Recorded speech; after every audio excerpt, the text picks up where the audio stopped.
Hello, and welcome to Tea Time Oddities, the podcast where we explore the strange and the unusual throughout history. I'm your host, Danielle, and today we will be talking about Halloween candy. So, pop the kettle on, grab a warm cup of tea, and let's get started. Welcome back to the podcast, everyone. This is the 12th episode of Tea Time Oddities. It has almost been a year since I started this podcast, and I wanted to do one episode at the beginning of the month and one at the end, since it is, after all, the anniversary month of the podcast.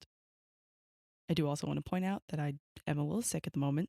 My voice is a little hoarse and it sounds a little rough, but we are going to record this and push through. The tea that I'm drinking today is Twinings, and it is winter spice. It is apple flavor with cinnamon, cardamom, and clove spices. It's definitely a very spicy tea, but it definitely tastes really good. All right, without further ado, let's get into it. It's Halloween night. After walking around your neighborhood for what seems like hours, your mom finally tells you it's time to go home. Reluctantly, you agree, and you get ready to look through all the candies that you've collected. But before you can dig in, your mom snatches them away and wants to check if all the candy is safe to eat. I'm sure this story is all too familiar. I know that my mom used to check my candy when I was younger. Halloween candy is, after all, candy from strangers, so it's not too surprising that people would be reluctant to let their children eat it. But where did this fear come from? And have people actually died or been poisoned by Halloween candy? Well, that's exactly what we're going to be talking about today. Our first story begins in New York in 1964.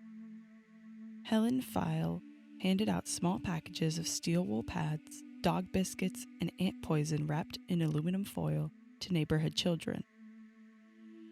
V. Peter Drucker was one of many parents to discover the ant poisons in his daughter's treats. He immediately called the police, and Mrs. File was arrested. About 12 ant poisons were handed out. The poison was clearly labeled and stated the danger it could pose to young children. One doctor consulted on the case and stated that the poison would have been fatal to any children if they had ingested it. Helen was later sent to a mental health facility for observation and examination. She claimed that she was just playing a practical joke and that many of the children ringing her doorbell were too old to be trick-or-treating anyways. Her husband said her actions were of someone who was thoughtless, but her intention was not malicious. This is one of the earliest stories I could find of candy tampering around Halloween time, but it is not where most of the fears surrounding Halloween candy comes from. Many point to the fears parents have surrounding tampered candy actually begins with the Tylenol murders in the 1980s. In 1982, Tylenol in the Chicago area was found to be laced with potassium cyanide. 7 people died, and it still remains unsolved today. That event forced companies to start creating tamper-proof packaging, but people still have that lingering fear that something could have been tampered with, and honestly, I myself worry from time to time about things that I'm buying being tampered with. Another event of tampered treats occurred in Texas. This was in the 1970s, so it was before the Tylenol murders. The O'Brien family, as well as some other neighbors, went out for a night of trick-or-treating in Pasadena, Texas. The group visited one home, but the occupant did not come to the door. The group decided to move ahead, but Ronald Clark O'Brien, the father of the 2 O'Brien children, waited to see if anyone came to the door. He later caught up with the group and handed out Pixy Stix to the 4 children in the group, as well as to a child he recognized from church while they were walking home. Later that evening, Timothy O'Brien asked his father if he could have some of his Halloween candy. Ronald claimed that his son chose the Pixy Stick, but had trouble getting the powder out of the tube and complained that it was bitter. His father gave him Kool-Aid to get the bitter taste out of his mouth. Almost immediately, Timothy complained of stomach pains. He began vomiting and convulsing. Timothy, who was only 8 years old at the time, sadly died while in transit to the local hospital. The community was hysterical, and began bringing all their children's candy to the police in fears of it being poisoned. Timothy's autopsy revealed that he had consumed potassium cyanide, enough to kill 2 adults. The other Pixy Stix were collected by authorities. However, the 5th Pixy Stick could not be located by one family. The parents immediately went to their son's room, only to find him asleep, holding the unopened, tampered Pixy Stick. He had been unable to remove the staple that sealed the candy, and inadvertently saved his own life. Tests showed that in each of the other laced candies, there was enough cyanide to kill 3 to 4 adults. The police became suspicious of O'Brien immediately, as his story of how he obtained the candy was not adding up. He claimed not to remember the house where the tampered candy came from, but the group had only gone to 2 streets because of the rainy weather that night. When the police had O'Brien lead them to the house, he said he could only remember that the man who opened the door kept the light off, held out his hand, and handed him 5 candies.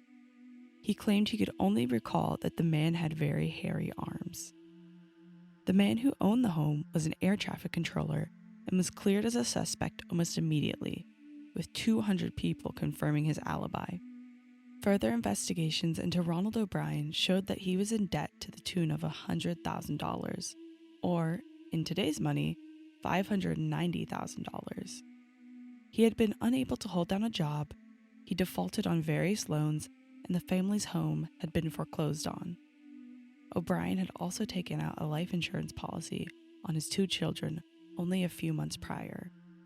He added more to the policy as the months led up to October, but in total the policy amounted to $60,000, or $356,000 in today's money. His wife claimed she had no knowledge of the policies. His insurance agent told police that he had called about collecting the insurance only a day after his son's death. The police also discovered that Ronald had talked to a friend who worked for a chemical supply company and questioned him about cyanide. He apparently asked where he could buy it and how much a fatal dose was. Police confronted O'Brien with the growing mountain of evidence, yet he maintained his innocence. O'Brien thought that he could escape detection if he utilized the fear that many parents had surrounding Halloween and tampered candy. He was even called the Candyman by the press. Ronald Clark O'Brien was found guilty of 1 count of capital murder and 4 counts of attempted murder and given the death sentence. The third and final story occurred in Japan in 1984. Various candy companies received threats stating that if they did not pay a ransom, their products would be tampered with.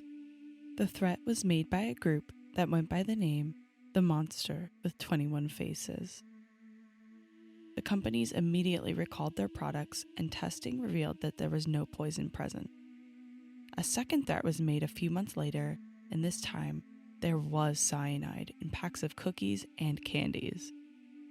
Thankfully, nobody died. All the tampered food was recovered. However, the culprits are still unknown to this day, despite an estimated 1 million police officers working on this case.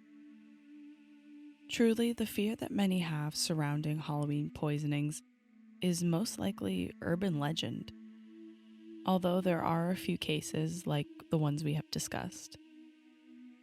If you're interested in reading more about this subject, I highly recommend the article The Razor Blade and the Apple, The Social Construction of Urban Legends by Joel Best and Gerald Haruchi. I didn't get to fully read through the article, but what I did get to read through talked about how this whole idea of, candy being poisoned or filled with razor blades and needles, that kind of stuff. Most of this fear began with either people taking stories and blowing them out of proportion, or the media sensationalizing true events and making it seem like it's more widespread than it actually is. All that to say, it's probably very unlikely that you'd ever find poisoned candy or tampered candy when trick-or-treating. But like with most things, you can never be too careful. You can find a full list of my sources in the description. You can also follow me on Instagram at TeaTimeOddities. I post photos related to the episodes as well as odd stories in the middle of the month. Thank you for listening. I hope you enjoyed this episode of Tea Time Oddities. Make sure to keep the kettle on and check in next month. Goodbye.